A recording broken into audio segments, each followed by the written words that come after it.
namin kumain ng sama-sama sa labas. First time yung kumain sama-sama, sayang, no? Dapat na isama ko lahat ng bata. Kaya lang mga kababayan, may pasok yung mga bata.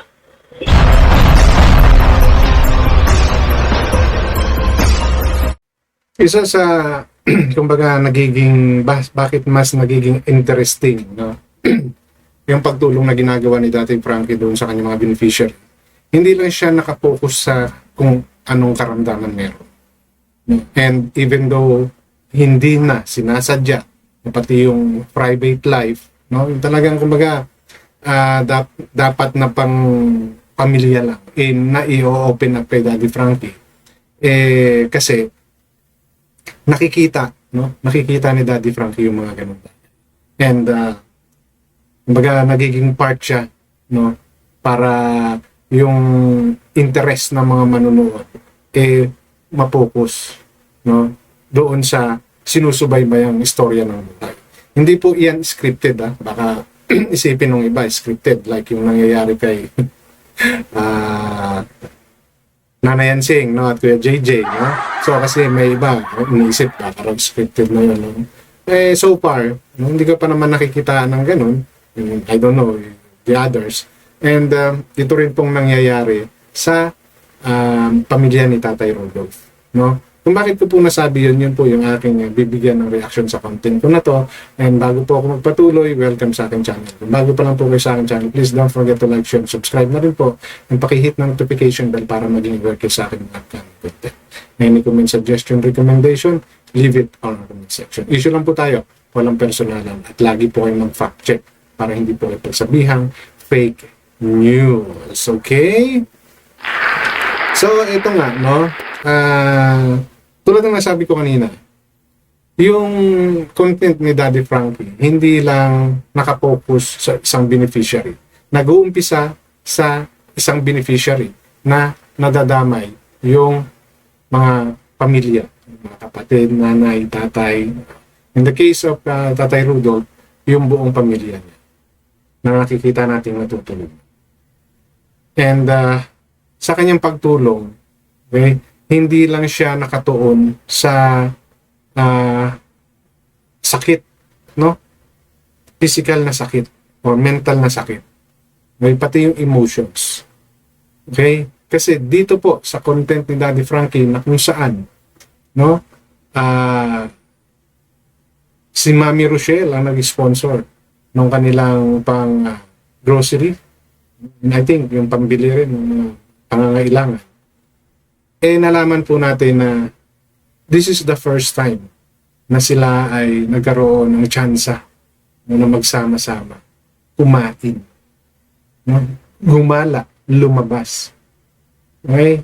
So, iyon yung isa, no, sa kumbaga nagbibigay kulay, no, sa content ni Daddy Frankie.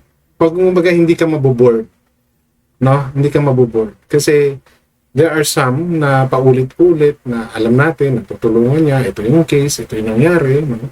Hindi ko naman sinasabi na pangit. Diba? Siyempre, iba yung may konting spices. May ibang twist, may ibang kwento na hindi scripted, ha? Inuulit ko yung hindi scripted. Kasi may iba, gumagawa ng kwento para lang magkaroon ng twist. No? So, gumagawa ng script. And I hope hindi mangyari yun, no? Dito kay Daddy Frankie, and sinabi naman niya na yan na hindi niya kailangan gumawa ng script. Well, remember, during kay Ansing, di ba? Kay JJ, and kay Inday Okray, di ba? May mga ganong lumabas. No? And which is pinabulaan na ni Daddy Frankie yun. So, dito, sa Tatay Rudolph, narinig mismo natin kay Lynn. Kaya Tilandlad, yung panganay na anak ni Daddy Frankie, ay ni Tatay Rudolph na first time, no, na sila ay kumain sama-sama. Well, kulang pa nga kasi wala doon yung mga anak ni Charmaine, di ba? Nasa school.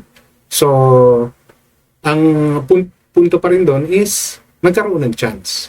No? Yung supposed to be gustong gawin ni Lenlen nung siya ay nasa abroad pa, hindi nagawa dahil mas may inuna. So ngayon, ang tumupad, Si Daddy Frankie. Which is kumbaga nakakatuwang marinig, nakakatuwang malaman, no, na napapasaya ni Daddy Frankie yung emotions, no? Yes, yung pagpapatayo tayo ng bahay, part of it, no? Part nun, yung emotions nila dahil masaya sila. Now, this one is something like a family, no? Pamilya sila na nakaramdam kung paano lumabas, no? Bumili, gumala, mamasyal ng sama-sama. Okay, so kung ano yung sinasabi ko, allow me to play that portion ng video ni Daddy. First time po namin kumain ng sama-sama sa labas. First time yung kumain sama-sama, sayang, no? Dapat na isama ko lahat ng bata. Kaya lang mga kababayan, may pasok yung mga bata. Hindi nga, first time yung kumain. Opo. Nung dati po, So, kahit si Daddy Frankie, di ba? Nagulat. So, it's another aspect ng emotional, no? ng pamilya. No, na nabigyan ni Daddy Frankie ng katuparan. Even it's a small, no, na gesture na ginawa ni Daddy Frankie, pero malaki po yung epekto nun sa pagkatao nila. Di ba? Na hindi puro hirap na lang, or yung lugar na yon, or yung bahay nila, or sila lang laging nagkikita-kita, no? Mapapasila lang sila ni Daddy Frankie, yun lang uli ang makakita sila ng ibang tao, no? Pero sa sitwasyon na to, di ba? Di ba kasi yung banding ng family, which is tayo mga Pilipino is very, very family oriented, di ba? We love going out with our family, diba? Kahit yan ay namamasyal lang sa mall, kahit walang makain, basta sama-sama, kahit na kumbaga common lang yung kakainin, sharing lang yung kakainin, masaya, no? So yun po yung isang aspeto, no, nung buhay nitong pamilya na nabigyan ng katuparan ni Daddy Frankie, na mapasaya. And even him, narinig nyo naman yung boses niya kung paano siya natuwa doon sa nangyaring banding ng pamilya nila, Tatay Ruben. sakto lang po to. Nung nang ibang bansa po ako, sabi ko, pag uwi ko, dadaling ko sila. Lahat. Kaya lang di ko po natupad yung gawa nga po ng pinakuryente ko yung bahay. Opo. Galing ka rin na ibang bansa noon? Opo, nag-Abu Dhabi po ako. And ito po, no, isa pa to sa patunay na talagang the concern of the siblings sa tatay nila, no? At sa kanilang magkakapatid. Kitang-kita ninyo yung talagang how they take care yung tatay nila. Si Ate Leon, bilang nakakatandang kapatid at nasa ibang bansa, katulad ng sinabi niya, mas pinili niya na mabigyan ng kaginhawa, which is yung pagpapakabit niya ng kuryente. Valid reason din naman. Mas inuna niya yung, siyempre, mas kailangan.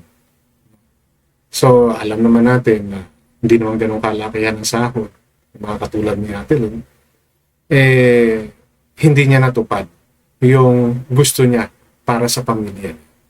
At mas inuna niya yung mas importante. Which is good. No? Which is good. Pero, syempre, yung ganitong bagay, mahalaga pa rin yan. No? Pinaisang tabi niya, and it so happened, no? Si Daddy Frankie yung tumupad. Sila Mami Rochelle ang tumipad nung kumbaga naging isa sa pangarap ni Ate Lynn, yung makasama at mailabas niya yung kanya mga mahal sa buhay, kanya tatay, nakakatuwa lang na kumbaga yung pati yung mga ganitong aspect nung buhay ng mga tinutulungan ni Daddy Frankie, nabibigyan niya ng fulfillment na hindi nagawa. At ngayon, siya yung gumawa. Si Daddy Frankie. Okay. Tapos, pag uwi mo, gusto mo ilabas sila? Gusto ko po sana ilabas sila lahat. Kasi ako nga po yung panganay. Oo. Kaya lang, hindi na natupad. Hindi ko na po natupad. Alin pa yung pinakabitan mo ng kuryente? Yung bahay po ni Padre. Kaya may kuryente na doon. Grabe, no? Mahal bang pagpakabit kuryente doon? Hindi naman po, kaya lang nasa dati po, 20 malaki din po na ano po doon. Baka mo, hindi natin alam kung ilang years ago pa yung 24K. So malamang baka ngayon nasa 30 na yan. Tapos ang layo pa ng lugar nila. So kumaga talagang mas binigyan ng priority din ni Ate Lenlen yung kumaga longer no na effect nung perang gagastusin niya. Doon siya tumingin sa yung much bigger picture no nung magiging epekto. Okay, nakakatuwa lang malaman kahit ako na na first time nila na makalabas at ma-enjoy yung company ng bawat isa. So, nakakatuwa lang na makita yung mga ganitong bagay sa isang pagtulong na you're not just helping them to resolve yung monetary part ng kanilang buhay, no? Yung pagkakaroon ng magandang matitirhan, di ba? Although lahat yun reflects the emotions na nararamdaman mo. Pero iba rin yung ganitong banding na ang focus is kayong magkakapamilya. Kayo talaga. So nakakatuwa lang yun mapanood, makita sa ibang charity vloggers. Siguro may ganito rin, kaya nga lang, actually kay Tekram may ganito rin. May mga ganito rin kay Tekram. Kaya nakakatuwa. That's why I support these vloggers, no? Tekram, Daddy Frankie, and Tony Actor. Because of their genuine, no, na adhikain. Okay? Yung kanilang vision to help is talagang nandoon. It's not for them to gain revenues, sympathies, views, subscriber. It's more than that yung kanilang iniisip. And yun isa sa mga nakita ko no, sa ginagawa ni Daddy Frankie na pagtulong sa kanyang mga beneficiary.